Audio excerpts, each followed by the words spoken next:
on the following sponsored program are strictly those of the host, guests, and callers, and not necessarily those of this station, its staff, management, or sponsors.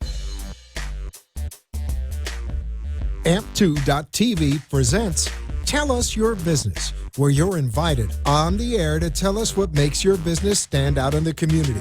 It's important we hear from you to tell us all we need to know about what you do best. Tell Us Your Business uses the latest radio and television production systems, and all shows can be seen on amp2.tv. If you have a question for our guest, call 888-565-1470.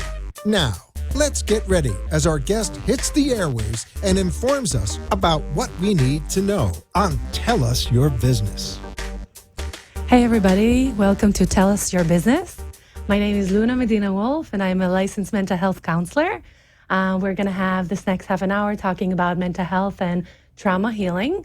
So just to tell you a little bit about myself, I am a licensed mental health counselor, as I said. I'm also a trauma specialist. I'm trained in EMDR, which is eye movement desensitization and reprocessing. It's a special technique that has been widely researched and is very effective in healing for PTSD and also related issues, basically.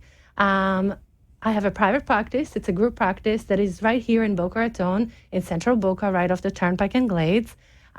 We have few people in our group, some of them related to trauma, some of them related to sex therapy. We accept all insurances almost, and we really are trying to meet the needs of the community.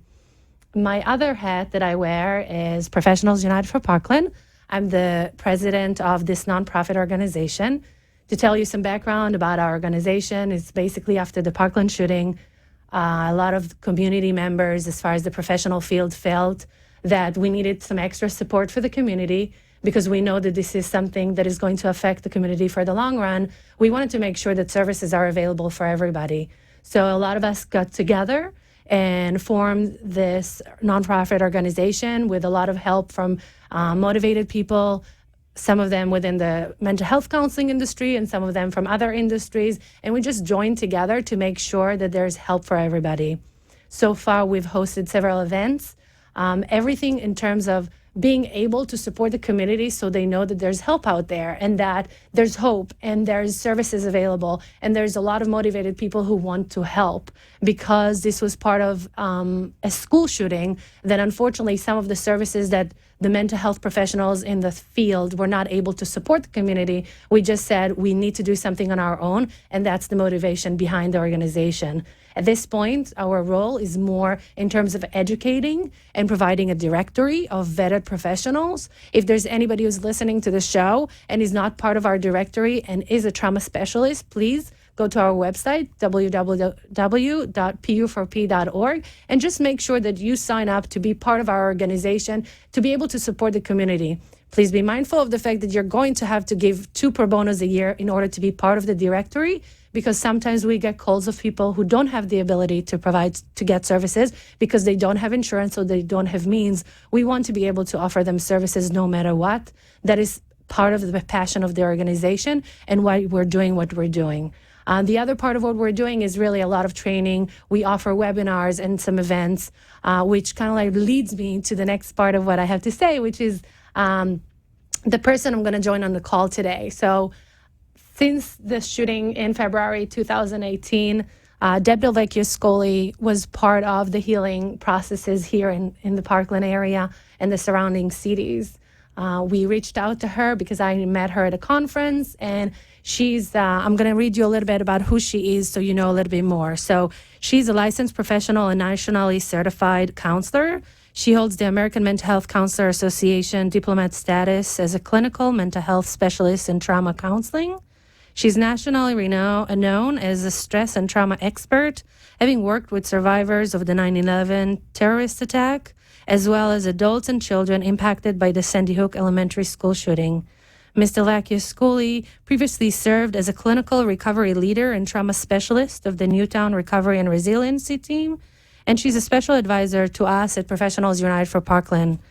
Ms. Delvecchio-Scully is the co-owner of the Center for Neuropotential and PTSD Center in Brantford, Connecticut. And I'm really excited to have her with me on the show today because especially nowadays with everything that is happening in the world, we really think it's important to talk about trauma, what it is, and some other aspects of it, so people know that they have who to reach out to, and people know that there is definitely way for healing. So, hi, Deb, can you hear me? Hi, Luna. Hi. Thank you for being on the show with me. I'm really excited Thank you for about having this. me. So I guess since I gave you the little intro, unless you have anything to add, let's just talk a little bit about trauma. What is trauma? Let's have a conversation so people understand a little bit more about what trauma is, and we'll go from there. Okay. So, well, let's make that a little bit bigger. When we talk about mental health, I think that so many people feel like there's such a stigma about reaching out for help. And I have this conversation frequently with the clients who come into my practice. And the reality is that this is about your brain. And your brain is struggling to function optimally. And I often use the analogy, if you had a broken arm, would you go to the doctor? Would you get a cast? And almost everyone says yes, they would do that. Well, if your brain is broken, then we're the people who can help. And, the really good news is that there is help. I think that there's a lot of misunderstandings about what trauma is. People will say, how could I be traumatized? I'm not a veteran. I didn't go to war. And the reality is any exposure to an event in which you feel unsafe or you feel like your life is threatened, it has the potential to cause a traumatic reaction for you. Doesn't mean it will, but it has the potential to. And unlike other problems, say a situational anxiety, like someone's nervous because they're starting a new school, for example, that generally goes away on its own, trauma doesn't heal without intervention and skilled intervention. There's no amount of time is going to make that better. And no amount of talking about the problem will make it better either.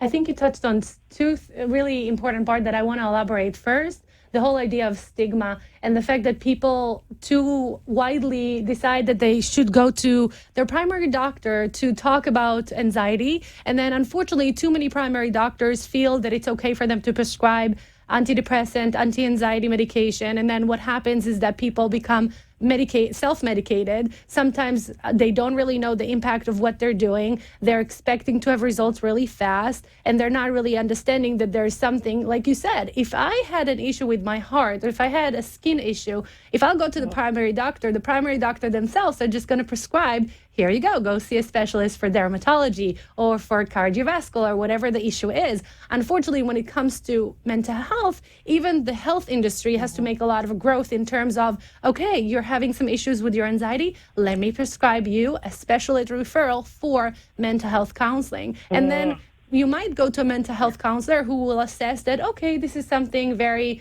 momentary. Like you said, you have a new job, you just finished high school going into college. There's so many issues that are definitely much more easy to resolve that you're just going to have to talk to the specialist for a few sessions and you'll be fine. And then comes the alternative of that, of if it's something bigger, anxiety medication, antidepressant medication, all they're going to do is basically numb you.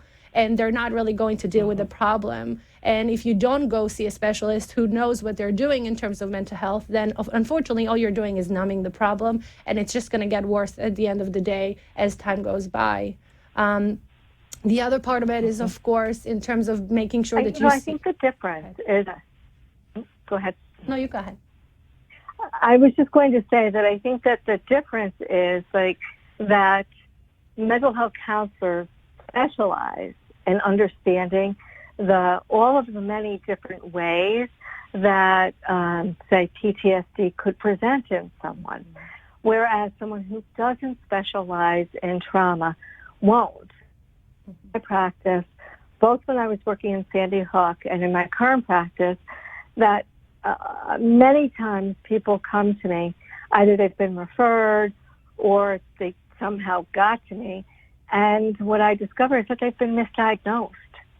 and been treated for the wrong problem. And, not all therapy is equal. And trauma therapy is a specialty. It requires specialized training and experience and expertise. But the good news is that no one needs to suffer, that there are many good ways to be able to offer relief to people. And that's really the difference between, I think, perhaps going to a primary care doctor, where there's really nothing wrong with doing that. That's a good place to start.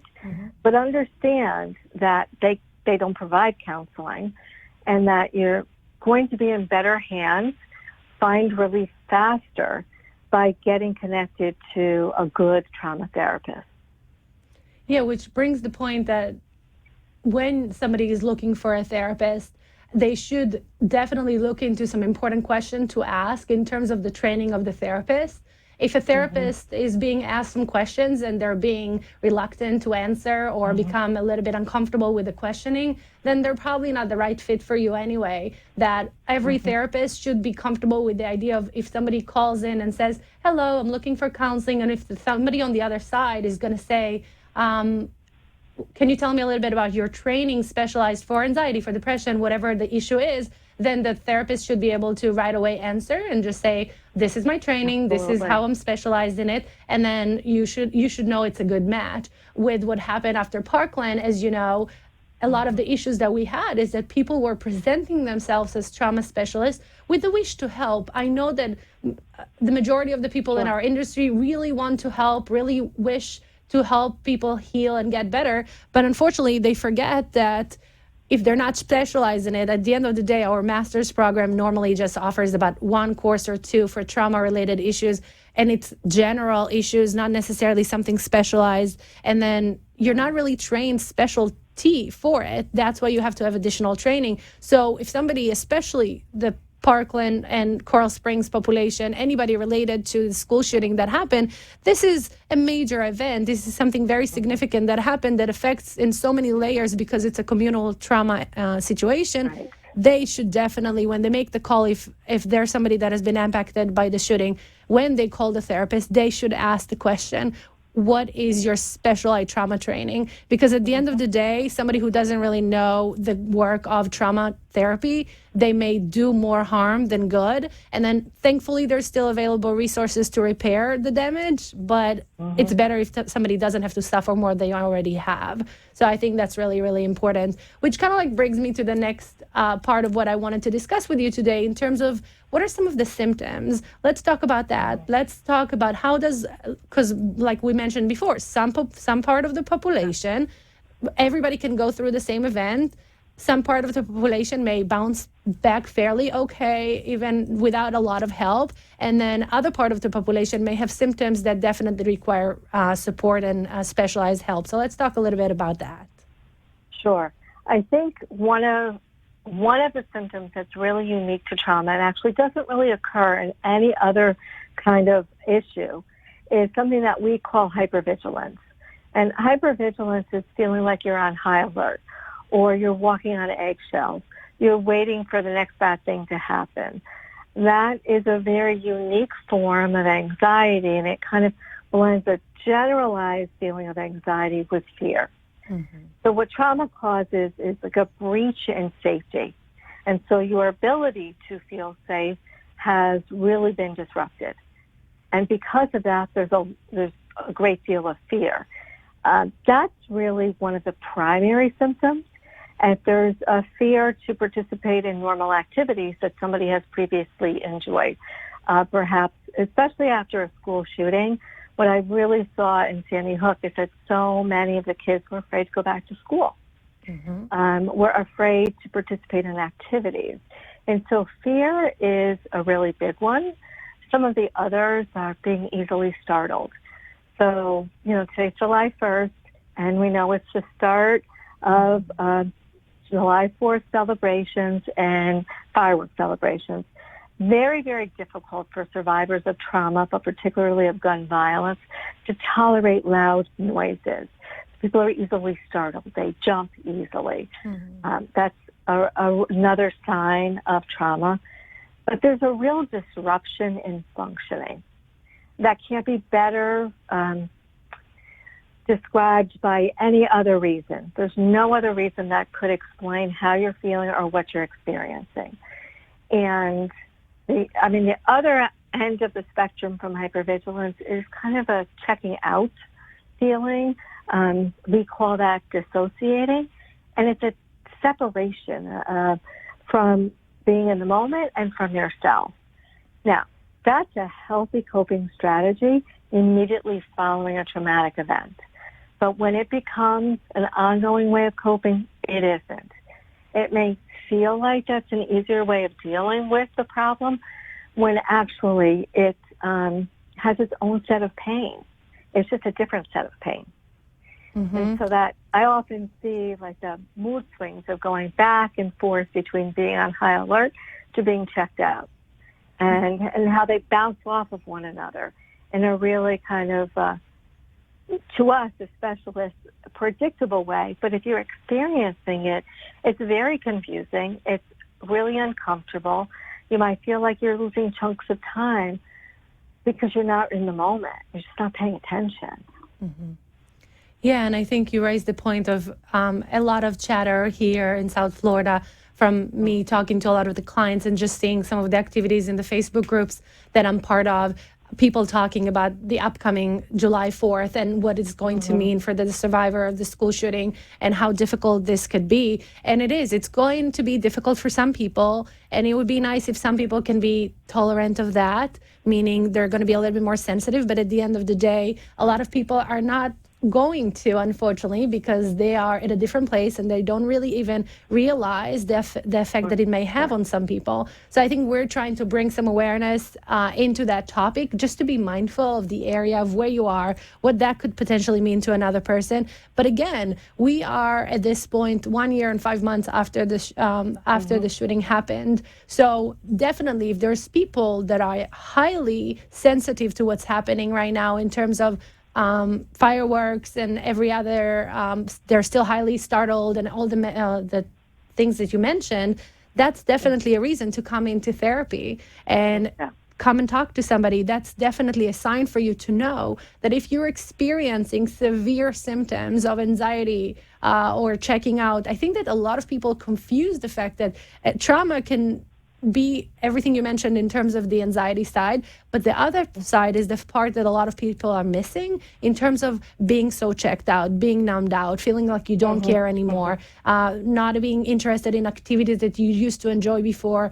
For the teens, it's important to mention for the parents the fact that if your child used to be very involved with some kind of sport, if your child was very involved with friends, if your child liked to do something and all of a sudden they're like, no, I don't feel like it. Oh, I don't want to do it anymore. And it seems like very nonchalant and not that important.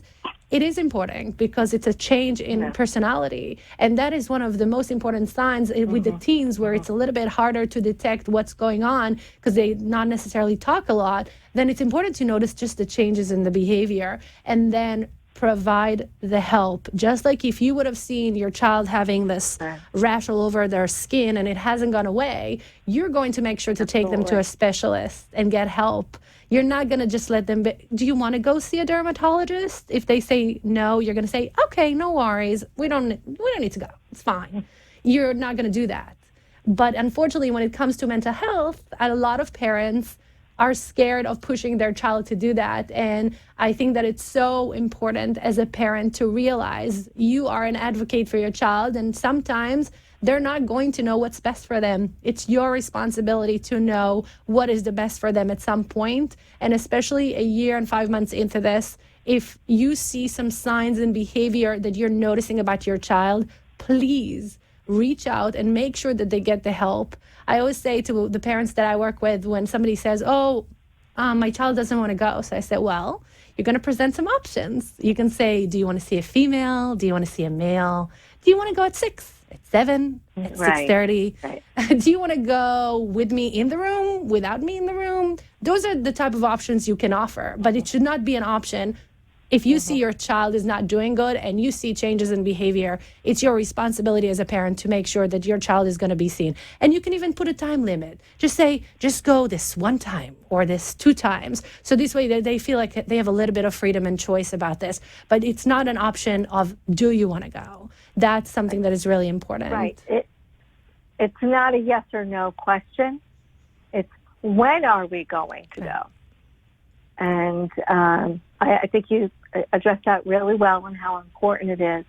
Because I can tell you, for Sandy Hook, we are 6.5 years out. And there are still people coming in for the first time for treatment. And that is a predictable outcome that we've seen across many, many other kind of communal traumas, where people are ready when they're ready. However, as a parent, you have a different level of responsibility and obligation. So I do think that many people feel that coming into therapy means that I have to talk about my problem. And a good trauma therapist is not going to do that, because we know just talking about it, first of all, is never going to make it better. And secondly, is likely to make you feel really uncomfortable in a really kind of agitated way. And that's the last thing that we want to do. Right. But using some of the latest therapies and techniques that can help you really change the way you're feeling. And that's the message I think is so important, because I don't think most people understand that there is hope that's available.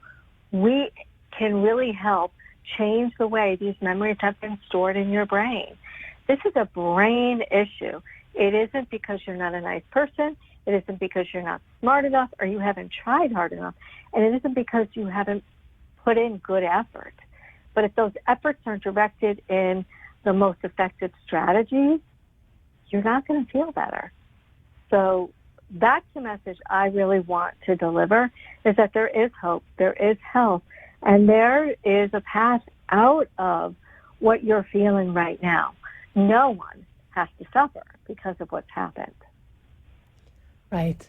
And that's the message of hope that Professionals Unite for Parkland, and of course Helping Moon Counseling, my practice, that's what we're trying to do. We're trying to show people that there's services out there, and there's really committed professionals who want to make sure that you get the help that you need in order to be better, that there's things that we can do as far as therapy techniques and what is being offered, that you literally can alleviate PTSD symptoms. You can alleviate anxiety. You can alleviate depression. There's so many. When a client that has anxiety, depression, less with PTSD, but definitely anxiety of depression, when they come into my practice, I say something that some people find funny in terms of like, I'm happy that this is what we're dealing with, because I have so many tools to practice with you. There's so many things we can do together to make you feel better. It's not something that hasn't been researched. It's not something that doesn't have tools. I have the tools to be able to try with you different things. And the beauty of it is that we also have different tools. If you go to a therapist that comes in with, this is what I use, and I don't have other things, if this doesn't work for you, sorry, that's all I can offer, that's also a time to probably look for a different therapist. It's so important that every therapist will have different tools in their, I call it my toolbox, as far as what I can offer my clients, because it's not going to work the same for every person. One person will come into my office and will love meditation, and they're going to practice it like every day, and they're really, really going to engage in it. And another person may feel like, no, this is really not for me. So I'm going to have to offer them a different option. And if I don't, to some degree, I'm hurting their success rates. So I think that it's really important also as a client that if you're sitting in a therapist's office and they make you feel as if this is the only way, you should probably look for a different therapist. And I love our industry, and I love the fact that people become very specialized and engage in one technique, which makes them specialists in it. But if it doesn't work for the client, that you're really doing more harm than good. You're making the client feel as if there's something wrong with them, that this doesn't work for them. So I think that it's really important to open the conversation for the fact that people can get help. And if whatever they tried for the first time doesn't work, then they should just call the next person. If you go to a cardiologist and you don't like their opinion so much, are you just going to go with whatever they say? No, you're going to call the next person on the list, and you're going to get for a second opinion, and sometimes third or fourth. You just need to make sure that you're an advocate for yourself as far as the helping field as well in terms of mental health counseling. and you just find your right fit, somebody that really you connect with. Research shows that a high percentage of the success rate for therapy, I think it's 75%, if I'm not mistaken, they say, as far as the research goes, is the therapeutic alliance. Of course, the technique that the therapist is using is very, very important. But if there's no therapeutic alliance and the client doesn't feel comfortable, then the success rate decreases significantly. Right. It is about personality. You know yourself. You know what makes you comfortable. Right. And trust your intuition and your gut instinct. And don't give up. If you try and it wasn't the right thing, try again, right? Reach out to Luna. If she can't help you, she'll get you connected to someone who can. And it's all about that right match. So, and really just, I hope that you'll believe us and trust us that there is help available, and you do not have to feel the way that you currently do. Just to reiterate, PTSD doesn't go away. We know that when we look at the Vietnam War, right, that there were decades of the walking wounded because they didn't get the treatment that they needed. And once they did, it's like coming back to life. That hope is available to everyone. And I really want to encourage you to reach out and ask as many questions as you need to. I 100% agree with Luna. I have no problem if people, you should be interviewing me before you accept me or trust me with your trauma. Exactly. We have to wrap it up, but I'm really hoping that whoever we were able to talk to today and listen to us understands the fact that there's help and there's healing out there. There's definitely people who can help. I am very happy to be able to serve anybody who wants help at Helping Moon Counseling. Our website is www.helpingmoon.com. You can call 561-571-1557. And if not, you can also reach out to Helping Moon Counseling through Professionals Unite for Parkland is a place to go. So thank you for joining us at Tell Us Your Business. And I hope you learned some stuff that will help you. Take care and have a good night.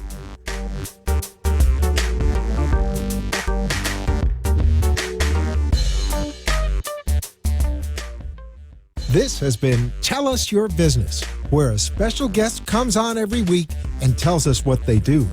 All shows can be seen on amp2.tv, and if you wish to be a guest, call 866-224-5422 and tell us about your business. That's 866-224-5422. This has been an amp2.tv production.